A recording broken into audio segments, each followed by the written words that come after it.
दो हजार करोड़ का घोटाला हुआ है। नीतीश जी कान में तेल डाल के सोए हुए हैं। वाह रे वाह, आप ही का पार्टी का एमपी जो मानक नहीं पूरा करता है और उसके कंपनी को आपके यहाँ मिल जाता है टेंडर। कोलेबरेशन सरकार चल रही है, अभी देख रहे हैं आरजेडी और ये सब एक हो गए। शिक्षा को नीतीश कुमार ने क्या बना दिया आप देख ही रहे हैं। स्वास्थ्य को भी किस तरह से इन्होंने कर दिया है आप देख ही रहे हैं कि अरे ये व्यक्ति नालंदा से और अपने जाति से ऊपर उठ ही नहीं रहे हैं, तो बिहार का विकास कैसे होगा। देखिए इन किन प्रकार मैं बार बार कह रहा हूं कि तेजस्वी को मुख्यमंत्री कभी बनने देंगे, ये सब हवा है। देखिएगा इलेक्शन के 15 दिन पहले कोई आरोप प्रत्यारोप लगा के भाग जाएंगे। अभी हम बात करने जा रहे हैं कौशलेंद्र नारायण हैं, जाने माने अधिवक्ता हैं और नेशन फर्स्ट डेमोक्रेटिक पार्टी के राष्ट्रीय अध्यक्ष हैं, जो कि एक बड़ा खुलासा को लेकर हम सामने आएंगे। चूंकि बिहार में आपने देखा कि कई घोटाले लगातार हुए हैं और अभी भी हो रहे हैं, और ऐसे में स्वास्थ्य विभाग में बड़े घोटाला को लेकर एविडेंस के साथ इनके पास मेल है बाज़ाब्ता। अब इनसे हम डिटेल जानेंगे कि आखिर ये स्वास्थ्य विभाग में घोटाला की बात आ रही है, किन से जुड़ा हुआ है, आखिर कब ये मामला हुआ और कब से अब इनको इस पर एक बड़ा खुलासा करने जा रहे हैं। हम डिटेल इनसे ही जानेंगे। सबसे पहले हमारे न्यूज चैनल में स्वागत है कौशलेंद्र जी। आपके न्यूज चैनल के प्रति मैं आभार व्यक्त करता हूँ, खासकर आपके प्रति भी बहुत बहुत धन्यवाद और आभार जी। बात आती है कि स्वास्थ्य विभाग की, और एक बड़ा विभाग है, और शिक्षा विभाग की बात करें, स्वास्थ्य विभाग की बात करें, तो ऐसे में स्वास्थ्य विभाग के ऊपर में आरोप बहुत बड़ा लगा रहे हैं। आखिर क्या है इसका एंगल, वो बताइए। पत्रकार महोदय, मैं आरोप नहीं लगाता हूं, दस्तावेज आरोप लगाते हैं। तो मेरे पास दस्तावेज है कि बिहार के स्वास्थ्य विभाग में बिहार राज्य स्वास्थ्य समिति जो है उसके द्वारा 2000 करोड़ का एम्बुलेंस संचालित करने का ठेका जो था, ये फर्जी कंपनी, फर्जी मतलब एक सोची समझी जहानाबाद के सांसद चंदेश्वर प्रसाद चंद्रवंशी के बेटे के नाम से एक कंपनी है, जिसका नाम भी कहीं से नहीं मिलता है। उस कंपनी का नाम है पशुपतिनाथ डिस्ट्रीब्यूटर्स प्राइवेट लिमिटेड। अब बताइए, डिस्ट्रीब्यूटर को ठेका संचालित करने का काम है? तो हम वहाँ से भी थोड़ा हटते हैं। सबसे बड़ा आपने कहा कि एक ईमेल, देखिए उसमें हम दिखा रहे हैं आपको, हम तथ्य के साथ बात कर रहे हैं। 29 जून को, देखिए इसमें ये ईमेल से आप सारा चीज जानेंगे। 29 जून 2022 को 7:34 पर बिहार राज्य माने स्टेट हेल्थ सोसाइटी बिहार जो है, परिवार कल्याण भवन, उसके यहाँ से चंदेश्वर चंद्रवंशी के बेटा की जो फर्जी कंपनी है, उसमें यहाँ पर आप देख सकते हैं, देखिए messrs Pashupatinath distributors private limited के नाम से ईमेल भेजा जाता है। वो ईमेल क्या है भाई कि जो गोपनीय टेंडर के प्रक्रिया था, बाहर की कंपनी, ये कंपनी सबसे पीछे टेंडर डाली है, तैयार किया है, पहले फर्जी कागज बनाई है। तो बाहर की भी कंपनियां डाले हुई थी, अदर स्टेट के, कुछ विदेशी कंपनी भी इस तरह की थी जो इंडिया में कोलेब्रेशन से काम कर रही है। तो एक आ गया कि वहाँ के कर्मचारी क्या, बड़े अधिकारी के इशारे पर पशुपतिनाथ जो डिस्ट्रीब्यूटर्स प्राइवेट लिमिटेड कंपनी है, उसके नाम से ईमेल भेज दिया जाता है। गोपनीय जो दस्तावेज था उसको भेज दिया जाता है कि तुम इसी तरह से तैयार करवा लो, इससे ज़्यादा अपग्रेड करके, थोड़ा सा बड़ा करके, तो हम आसानी से दे देंगे। पशुपतिनाथ जो कंपनी है, डिस्ट्रीब्यूटर्स प्राइवेट लिमिटेड जो कंपनी है, उसके जो भी संचालन करता है, ऑल इलेवन जहानाबाद के सांसद चंदेश्वर चंद्रवंशी के बेटा है। उन्होंने दिल्ली में सीए से जाकर के फेक, ना तो उनके कंपनी का टर्नओवर उतना था और न ही टेक्निकल माने अपग्रेडेशन था उतना जितना ठेका के लिए उपयुक्त होना चाहिए था, और मानक जो कंपनी पूरा कर रही थी बाहर की कंपनी, उसको ठेका इन्होंने नहीं दिया। स्वास्थ्य विभाग के बड़े अधिकारियों को मैनेज करके करोड़ों रुपया दे करके, घुसखोरी करके, आनन फानन में, और चंदेश्वर प्रसाद चंद्रवंशी की company Pashupatinath distributors private limited को दे दिया गया। आपको मैं बताना चाहता हूं कि किसी भी राज्य और देश के लिए, आप जापान में भी जाएंगे तो वहाँ शिक्षा और स्वास्थ्य अति आवश्यक सेवा में, अमेरिका में भी है, हमारे देश में माने भारत की अगर बात करते हैं, किसी राज्य के लिए बात करते हैं, ये लोग खाली मुंह से बोलता है कि हम स्वास्थ्य में ऐसे काम कर रहे हैं। माने यही नीतीश जी ने कहते थे कि जंगल राज था, चोरों का ये था, सब लोग गाली देते थे। आज कौन सा ऐसा भाई शुद्धिकरण हो गया आरजेडी और उन लोगों में कि ये जंगल राज और मैं बार बार कहता हूँ, मैं ही एक बिहार से आवाज़ दिया था कि कोई ऐसा सगा नहीं जिसको नीतीश कुमार ने ठगा नहीं। सबसे पहले आप देखिए इनका चरित्र कि मैं मिट्टी में मिल जाऊंगा, भाजपा में न जाऊंगा। कहाँ गई इनकी सिद्धांत, कहाँ गई चरित्र, भाग गए थे।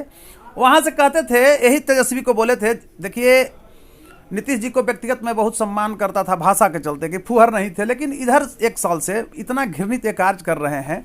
उसी तेजस्वी को न कहे थे कि तुमको FIR कीजिए तो इस पर, इसका बाप को हम ही मुख्यमंत्री, यही लैंग्वेज था। उन्होंने आज के 6 महीना पहले विधान परिषद के जो विधानसभा के जो अध्यक्ष थे विजय कुमार सिन्हा, उनको किस तरह से बेइज्जत किया, पूरा वर्ल्ड का खबर बना।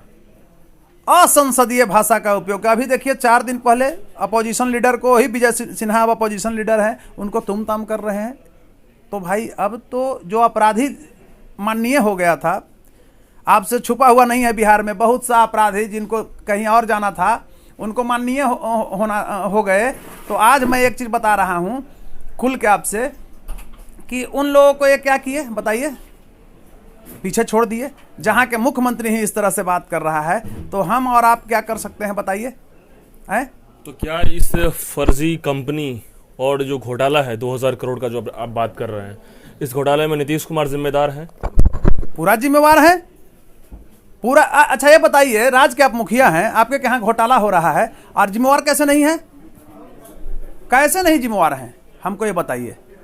आज मैं एक चीज बताना चाहता हूं स्पष्ट रूप से कि कल तक श्याम रजक ये सब बहुत बड़े बदमाश थे अगर आरजेडी में थे तो। और नीतीश जी के यहाँ आते हैं और गंगाजल नीतीश जी छीट देते हैं। तस्लीमुद्दीन को भी लाए थे ना वहाँ से उठा करके किशनगंज से, तो लालू जी के साथ तस्लीमुद्दीन थे तो बहुत बड़ा आवारा थे, और इनके क्या यहाँ आए थे तो कोई नीतीश जी के हाथ में गंगाजल है क्या? अरे इनकी तो एक टेंडेंसी हो गई है, मैं आपको से खुल के बोल रहा हूँ, और ये सबको ठगेंगे। ये सिर्फ पॉलिटिकल नहीं ठग रहे हैं, जनता को ठगे। आप ईमानदारी से सोचिए, सुशासन का मैं हाँ एक चीज़ के लिए मैं बधाई देता, भगवान कहाँ से इनको सद्बुद्धि दिए। 2 दिन पहले कम से कम आर एस भट्टी जी से मैं भी जुड़ा हुआ रहा हूँ, पत्रकारिता के क्षेत्र में भी था तो, और स्टूडेंट लाइफ से ही पटना यूनिवर्सिटी का छात्र भी था, छात्र राजनीति में भी था। तो बहुत अच्छे, बहुत अच्छे। सबसे पहले है कि ये व्यक्ति पब्लिक की बातों को सुनते हैं और विश्लेषण करते हैं, तब कार्रवाई करते हैं, और ये दोषियों को छोड़ते नहीं है। ये अच्छा लगा। तो कैसे बनाए हैं हमको तो समझ में नहीं आ रहा है। तो सर ये इस आरोप को यदि कहा जाए बेबुनियाद हो जाए है, या फिर आप इसको कह रहे हैं कि आरोप बिल्कुल है, आपके पास मेल है, सारा एविडेंस है, तो आप सत्यापित करके इसको कहाँ तक ले जाएंगे? देखिए विभू जी, मैं स्पष्ट आपको बता रहा हूँ, आज मैं रिट दायर किया पटना हाई कोर्ट में। देखिए, और अब मैं आप ही से सवाल करता हूँ कि ये जब चला गया पशुपति बिल्डर पर राज्य स्वास्थ्य समिति के कर्मचारी भेजा, तो कर्मचारी की क्या हैसियत होती है? जब जिला का एसपी सही रहेगा तो थानेदार का हैसियत है कि कुछ करेगा, तो एसपी लोग भी पैसा लेता है तो थानेदार है। मैं स्पष्ट बोल रहा हूं। तो ये तो बड़े अधिकारियों के इशारे पर ये भेजा गया है। और एक कहावत है कि अब डर काहे को जब सया भय कोतवाल, तो बड़े ही अधिकारी उसमें संलिप्त है, तो छोटों को भेजने में क्या है? बहुत होगा छोटा का तो वही अधिकारी कहेगा कि तो सस्पेंड 2 महीना के लिए कर दे रहे हैं, फिर रिलीज कर देंगे। Suspension is not punishment. ऐसे जो भेजा है इसकी सीबीआई जांच होनी चाहिए, क्योंकि 2000 करोड़ का मामला है और इनको सेवा से बर्खास्त करना चाहिए। और उसमें जितने बड़े अधिकारी भी हैं उनको सेवा से बर्खास्त, तब ने गुड गवर्नेंस का रूप जाता। आप देखिए, एक आदित्य कुमार, मैं जुडिशरी का एक विंग हूँ, पटना हाईकोर्ट को भी दिग्भ्रमित कर रहे थे। अभी गए हैं इकने से नकुलेश्वर, बाबा नकुलेश्वर, ये सिंघल आए थे डीजीपी, इतना भ्रष्ट डीजीपी हमने देखे हैं बाबू। अडेयर किया इन्होंने, घूस भी लिया, सब किया, लेकिन अडेयर किया बिहार में इन्होंने, लेकिन सरकार देख रही थी। तो मैं एक चीज कहना चाहूंगा कि क्या गया उस डीजीपी का? शर्माना चाहिए नीतीश कुमार को, शर्माना चाहिए बिहार की जनता को, शर्माना चाहिए बिहारी प्रशासन को कि एक आदित्य कुमार फरार है। ये तो सरकार के इशारे पर सब ये सब नौटंकी हो रहा है। सरकार चाहेगी तो 24 मिनट में बिन लेगा। लेकिन कौशलेंद्र जी, नीतीश कुमार कहते हैं कि कौन क्या बोलता है क्या नहीं बोलता है, हमको तो इससे मतलब नहीं है, हम तो अपना काम करते रहते हैं, आज जहाँ पे लगता है तो वहाँ पे बात करते हैं। देखिए, अब पूछ रहे हैं तो मैं इस रूप में कहूँगा, उतना तो असंसदीय। जब ऐसा बोलते हैं तो भाई ऐसा तो बेशर्मे आदमी ने बोल सकता है जिसका कोई शर्म न हो। गलत, अगर हम गलत हैं तो गलत क्यों नहीं स्वीकार करेंगे ना भाई, हमसे भूल हो गई। अब हम कहें कि नहीं, मैं जो बोल रहा है बोलते रहे, तो हम सही करेंगे तब ना। अगर हम सही करेंगे तब, अभी देखिए मैं छोटा मानगी दे रहा हूँ, बार बार आपको कह रहा हूं ना कि आदित्य कुमार क्यों नहीं इनसे ये हो रहे हैं गिरफ्तार, हमको बताइए कहाँ इनकी न्याय जा रही है भाई। एक सामान के लिए कितना हाय तौबा मचा रहे हैं। तो बिहार की जनता से मैं कहता हूं, इनकी अब पैर जो है लड़खड़ा गई है बिहार की राजनीति से। ये डिरेल्ड, जिसको डिरेल्ड कहते हैं, चाहे डेड बाज भी कह सकते हैं। डेड बाज का कोई ठिकाना फेंकिएगा तो ये होता है, टिक टिक की आवाज़ उसमें है नहीं, जो आवाज़ निकला से।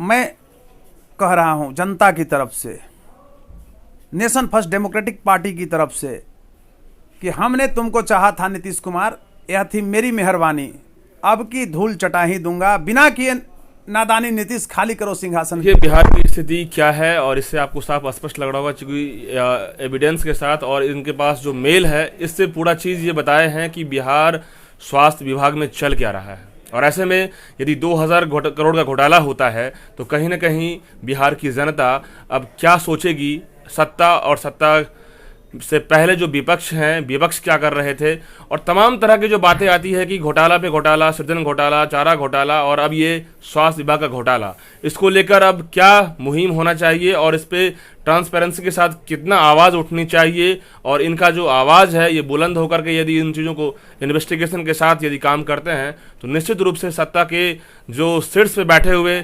मुख्यमंत्री हों या कोई उप मुख्यमंत्री हों, स्वास्थ्य विभाग के मंत्री मंगल पांडे थे, तमाम लोगों पे जांच होनी चाहिए और जांच को क्लियर करके इसमें जो भी लोग आरोपी हैं वो जल्द से जल्द सलाखों के पीछे हों, ताकि आने वाला टाइम में जो बिहार दिग्भ्रमित हो रहा है, जनता परेशान हो रही है, विकास का पैमाना खत्म हो रहा है, वो जल्द से जल्द इसका ठीक हो, ताकि दबे कुचले लोग परेशान हैं कि आखिर विकास हो क्या रहा है। और सत्ता में ऐसे ही मतलब कि आना जाना लगा रहता है, विपक्ष पक्ष मिल करके ही सारा काम करती है, लेकिन ऐसे में कौन जवाबदेही है, सबसे बड़ा सवाल है। और भी अपडेट्स के लिए हमारे साथ जुड़िएगा, तब तक के लिए बहुत बहुत शुक्रिया।